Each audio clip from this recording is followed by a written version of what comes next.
How's it going, guys? I just got home from work. Brent texted me earlier today, and it sounds like the artichoke might have fallen over. It definitely fell over. Oh, gosh.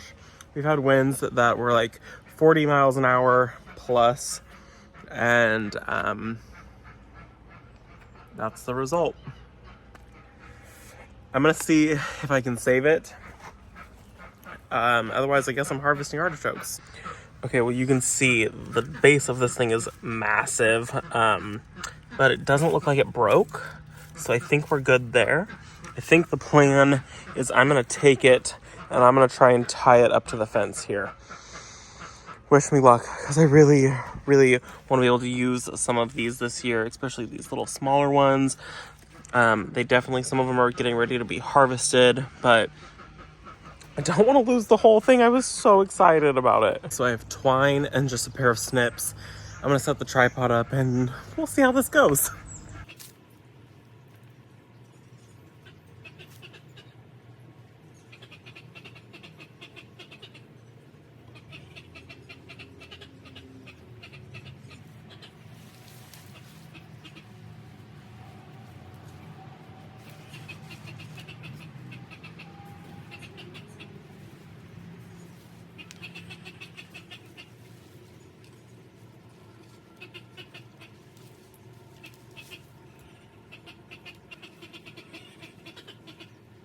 Okay, well, we will see how that holds.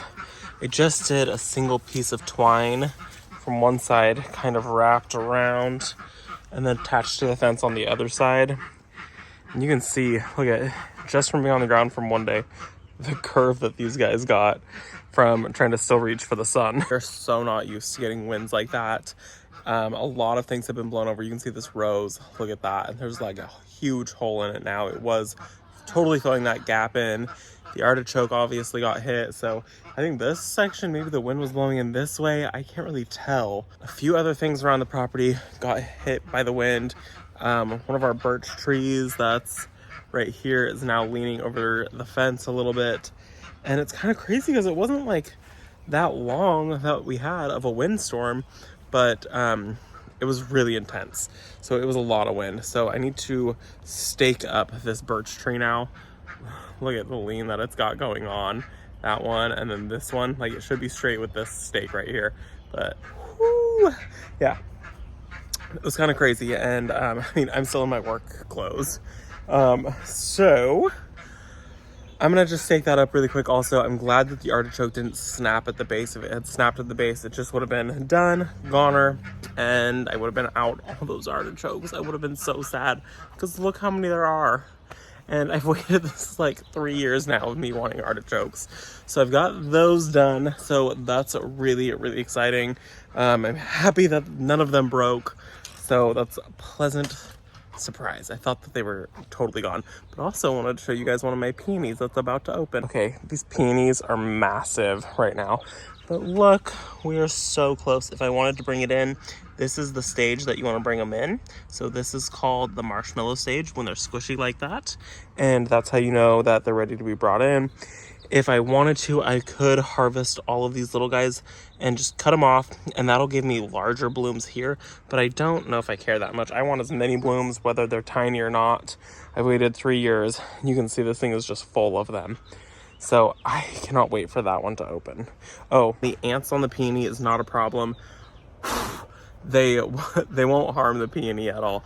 They're actually just looking for the sweet sap that the peonies, they secrete a little bit of a like super sweet syrup.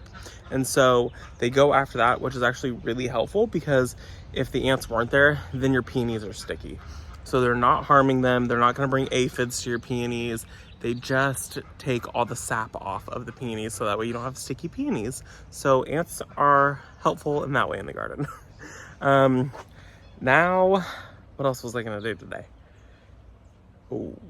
Okay, I had to change because I was covered in hair, but we got some packages in the mail and I ordered some plants. So we're gonna open the boxes of plants now.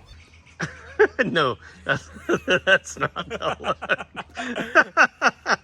Okay, so you guys know that I have such a hard time finding any proven winners anywhere near me. The closest place is like 30 minutes, and they have a good selection, not a crazy selection.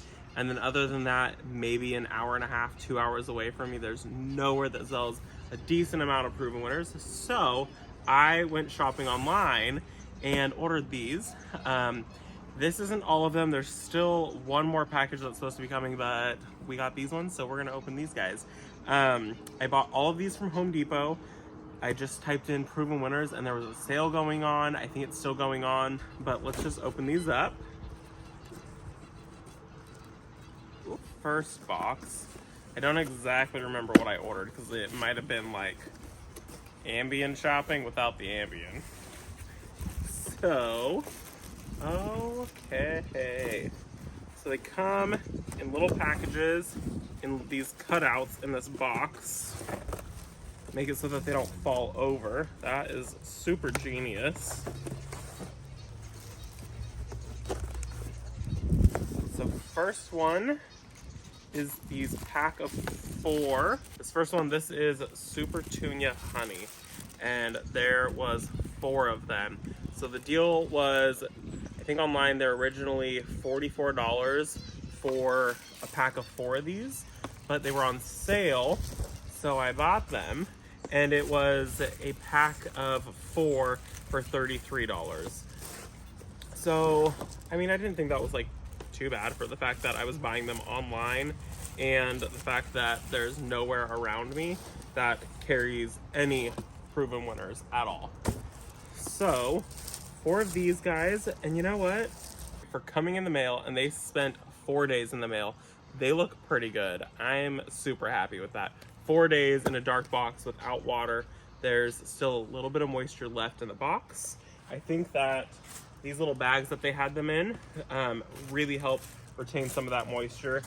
And also these are their new Eco Grande pots. So they're compostable. So I'm gonna try these out. That's kind of one of the main reasons that I ordered them, is I wanted to see how well they composted in our zone. This next box, there's a magazine that it comes with, all about their plants. The plant tags themselves, and then the plants. Let's pop these tags, these corner pieces.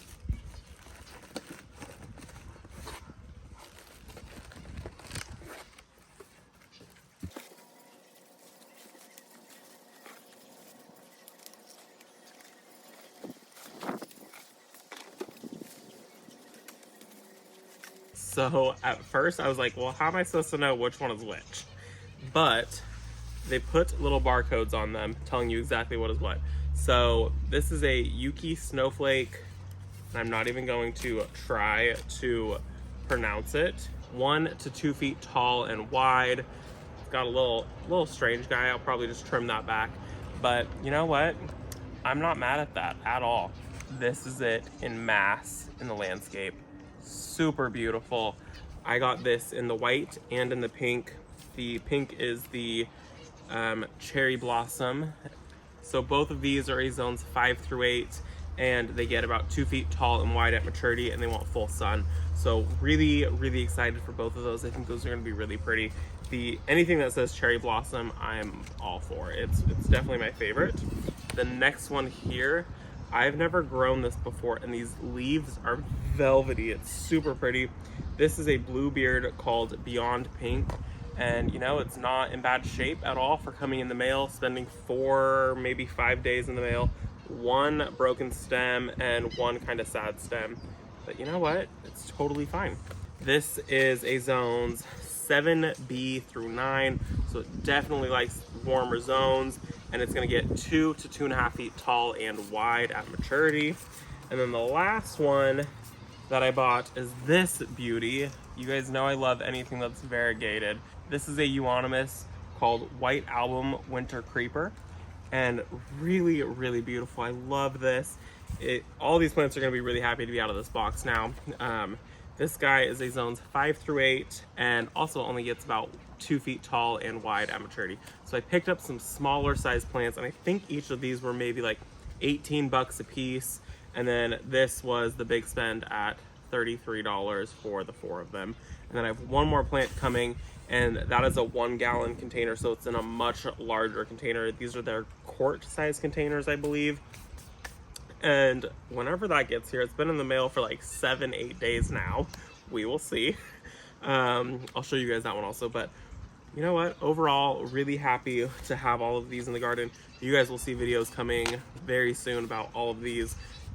Really happy to have a good proven winner selection and to find a source for finding them online. Like I said, I got these from Home Depot. I think that they currently have a sale running, so go check it out. I'll put the link down below where I found all of these on Home Depot.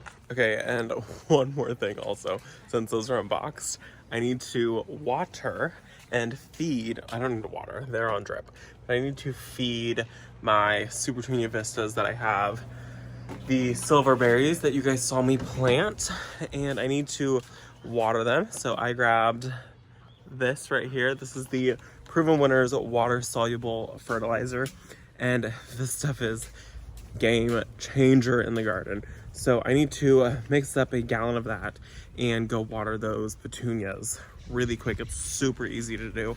Let me show you guys. I will make sure to put the link in the description down below. I buy it from Amazon and I go through a ton of it. You can see I'm now opening up a new bag of this stuff. Let me put it in the tripod. So it comes in a container like this, and in that container it comes with your measuring spoon, and then it comes with 2 giant bags of this fertilizer, and one of these will last me the entire summer. So usually I just open these bags up and I just dump them into here. It's really easy, and all of the instructions for how much you need to mix, for pot size, all the directions are here. I do 1 tablespoon for a gallon. I won't fill this up all the way, and I'll put 1 scoop of this stuff in here, and I seriously love this stuff. It's super easy. You're supposed to do it every 3rd watering, but I've talked about it before. Every 3rd watering for us here in California is basically every single day. I water twice a day. Our drip goes off 15 minutes in the morning and 15 minutes at night. So that's just not possible. But it also says every 7 days. So that's normally what I do, is try to do every 7 days. Sometimes the week goes by and I don't get to it. But I do give this a good feeding to all of my plants. Anything that's in a container gets some of this. So usually around the entire property, I'll go through and I'll end up doing maybe 4 of these, watering absolutely everything. So I do like a heaping, what is it, a tablespoon? So we're gonna go fill this up, and I'm gonna go water those guys up front and maybe a few other things around the property. The ones that are up front though are so not convenient to water because I have to get a ladder to water them because they're like 6-7 feet up in the air. So let's go fill this up with water and grab the ladder.